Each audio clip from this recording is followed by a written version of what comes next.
अगर आप नौकरी करते हैं और आपके पास पीएफ अकाउंट है तो ये खबर आपके लिए बेहद जरूरी है, क्योंकि कर्मचारी भविष्य निधि संगठन यानी कि ईपीएफओ ने साल 2026 में पीएफ से जुड़े कई नियमों में बड़े बदलाव किए हैं। इन बदलावों का असर सीधे तौर पर पीएफ में योगदान करने वाले कर्मचारियों पर पड़ सकता है, चाहे बात पीएफ में कंट्रीब्यूशन की जाए, पैसा निकालने यानी कि विड्रॉल की जाए, या क्लेम सेटलमेंट की हो, या फिर नॉमिनी जोड़ने की बात हो। तो आज के इस वीडियो में आपको इन्हीं बदलावों की जानकारी देंगे ताकि आपको पीएफ का पैसा निकालने में परेशानी ना झेलनी पड़े। नमस्कार, मैं हूं अंजलि राठौर और आप देख रहे हैं न्यूज़ 18 का डिजिटल प्लेटफॉर्म। ईपीएफओ के नए नियमों में कई चीजों को आसान और डिजिटल बनाने की कोशिश की गई है। हालांकि कुछ नियम ऐसे भी हैं जिनकी वजह से पीएफ का पैसा निकालने में कर्मचारियों को पहले से ज्यादा इंतजार करना पड़ सकता है। तो आइए एक एक करके आपको बताते हैं और समझाते हैं कि कौन से 8 बड़े बदलाव हैं जिनका असर आपके पीएफ पर पड़ सकता है। सबसे पहले बात करते हैं पीएफ कंट्रीब्यूशन की। इस नियम में कोई खास बदलाव नहीं हुआ है। ईपीएफ की तरफ से स्पष्टीकरण दिया गया है कि कर्मचारियों और कंपनी का पीएफ में कंट्रीब्यूशन 12% पर बना रहेगा, लेकिन ये 15,000 रुपए हर महीने बेसिक सैलरी वालों के लिए अनिवार्य होगा, यानी कि कम से कम 1,800 रुपए का योगदान आपको करना होगा। लेकिन अगर 1,800 से ज्यादा का कोई भी कर्मचारी योगदान करना चाहता है तो उसकी मर्जी पर यह निर्भर करता है।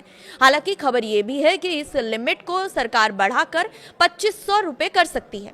अब बात करते हैं सैलरी लिमिट की। पहले ईपीएफ स्कीम में 15,000 रुपए की वेतन सीमा का स्पष्ट उल्लेख किया गया था। नए ढांचे में केंद्र सरकार की तरफ से समय समय पर नोटिफाई की जाने वाली वेतन सीमा का जिक्र किया गया है। इसका मतलब है कि भविष्य में अगर सरकार वेतन सीमा में बदलाव करती है तो नियम में संशोधन करना अपेक्षाकृत आसान हो सकता है। अब तीसरा और बड़ा बदलाव पीएफ विड्रॉल से जुड़ा हुआ है। पहले अलग अलग जरूरतों के अलग अलग निकासी नियम और शर्तें हुआ करती थी, जिसकी वजह से कर्मचारियों को यह समझने में परेशानी होती थी कि किस स्थिति में कितना पैसा निकाला जा सकता है। अब आंशिक निकासी के मुख्य तौर पर 3 कैटेगरी बना दी गई है: इमरजेंसी, हाउसिंग और स्पेशल सिचुएशन। इन 3 कैटेगरी के तहत ही विड्रॉल नियम को आसान बनाया गया है। इसका मकसद ये है कि पीएफ में आसानी से पैसा निकालने की जो प्रक्रिया है वो पहले की तुलना में और ज्यादा आसान हो सके। अब आते हैं पीएफ अकाउंट के नए स्ट्रक्चर पर। ईपीएफओ ग्राहकों के खाते में 2 अलग अलग हिस्से बनाए रखेगा। नए नियमों के तहत पीएफ खाते में जमा रकम का एक हिस्सा सुरक्षित रखा जाएगा, जबकि बाकी रकम पात्र परिस्थितियों में आंशिक निकासी के लिए इस्तेमाल की जा सकेगी। यानी कि हर हालातों में पीएफ खाते का जो पूरा पैसा है निकालने की अनुमति नहीं होगी।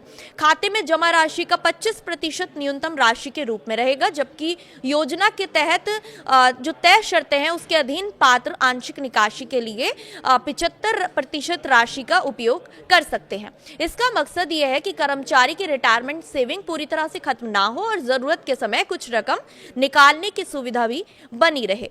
5वां और बड़ा बदलाव है सर्विस रिक्वायरमेंट से जुड़ा हुआ। अलग अलग तरह की निकासी के लिए अलग अलग वेटिंग पीरियड को सरल बनाने की कोशिश की गई है। नए ढांचे में विड्रॉल के अलग अलग मकसदों के लिए अलग अलग वेटिंग टाइम होता है।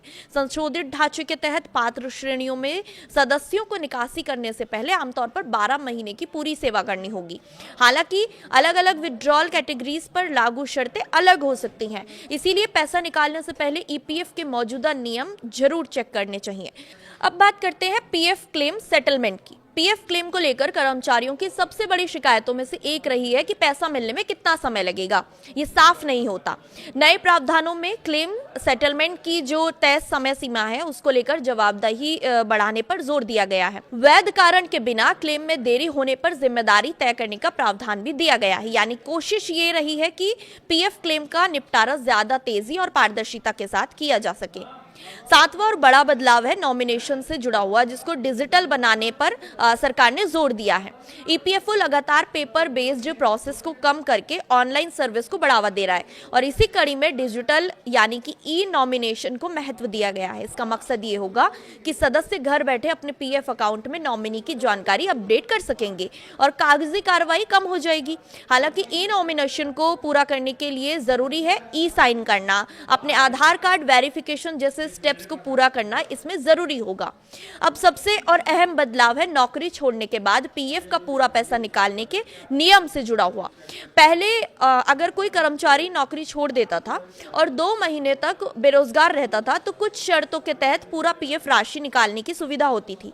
नए नियमों के तहत फुल विथड्रॉ के लिए यानी कि पूरा पैसा निकालने के लिए ज्यादा लंबा इंतजार करना पड़ सकता है। वहीं पार्शियल विथड्रॉल की सुविधा अलग शर्तों के साथ जारी रह सकती है।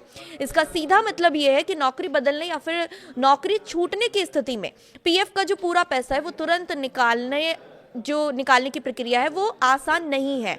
उसके लिए थोड़ा और ज़्यादा इंतज़ार करना पड़ सकता है। तो कुल मिलाकर ईपीएफओ के इन बदलावों का जो मकसद है वो पीएफ का जो सिस्टम है उसको ज़्यादा डिजिटल बनाना, आसान बनाना और पारदर्शी बनाना है। एक तरफ क्लेम और नॉमिनेशन जैसी सुविधाओं को ऑनलाइन और आसान बनाने की कोशिश की गई है, तो दूसरी तरफ पीएफ को जो पूरी रकम है उसको तुरंत निकालने के लिए कुछ सीमाएं और वेटिंग पीरियड बनाए रखने पर जोर दिया गया है ताकि कर्मचारियों की रिटायरमेंट सेविंग जो है वो सुरक्षित रह सके। अगर आप भी पीएफ अकाउंट होल्डर है तो सिर्फ सोशल मीडिया या फिर व्हाट्सएप पर चल रही जानकारी के आधार पर विड्रॉल या फिर क्लेम का फैसला ना ले। अपने यूएएन अकाउंट और ईपीएफओ की आधिकारिक जानकारी में लागू जो नियम है वो जरूर चेक करें, क्योंकि पीएफ के नियम आपकी नौकरी, सेवा और अवधि विड्रॉल के कारण जो है उसके हिसाब से अलग अलग हो सकते हैं।